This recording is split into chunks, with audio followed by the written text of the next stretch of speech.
Hello, this is Dr. Stephanie, the founder of Your Healing Place and the author of those From Panic to Empowerment books, How to Stop Pain and Disease from Taking Over Your Life by Connecting Spirit, Mind, and Body. And I record these videos called Wellness Chronicles.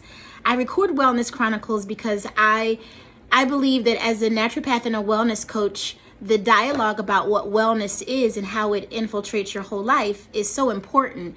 You know, you're not just in the ears, nose, and throat, you're spirit, mind, and body. And unless you do everything you can in those three buckets, spirit, mind, and body, it's going to be very difficult for you to experience wellness at its best. So today's chronicle is about taking action steps. I had a client yesterday that I was speaking with, and we were talking about not only her eczema and her diet and how she was, taking her detox program correctly. We were also talking about fear. She has a fear of falling. And I told her, you can get rid of the fear of falling. It's just changing the perspective of falling. She says, well, I fell several times and I'm afraid to fall. And I said, well, that may be true, but what have you done to mitigate your falls?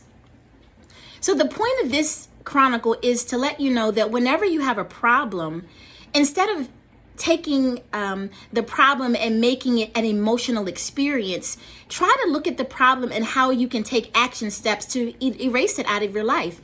And so the fear of falling became, is your walker the proper height? Because she walks with a walker.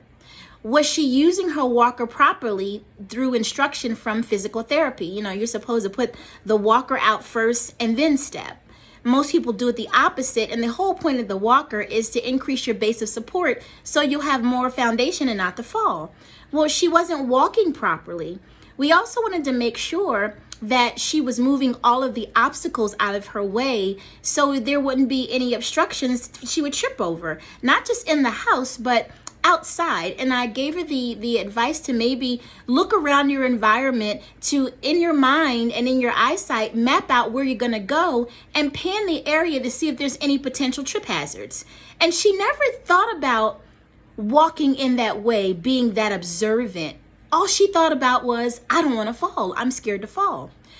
If you have an adverse emotion to something, think about why it is and remove the obstacles that's creating it. So getting a 75-year-old lady to not feel afraid of falling was pretty easy because I just showed her what the obstacles were and showed her that she was bigger than her obstacles.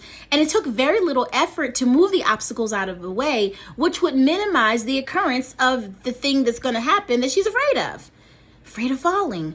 And so, yeah, wellness is not just the absence of disease. Wellness is about you taking action steps in the direction of the trajectory that you say you want to go. This particular client, she wants to be healthy. She wants to be well. She wants to be vibrant.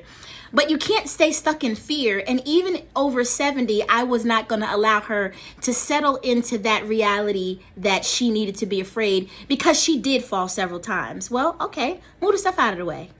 So that was kind of like a really quick chronicle experience, but I just felt the need to share it with you because it has so many beautiful nuggets of wisdom in that. Not just for her, but for you.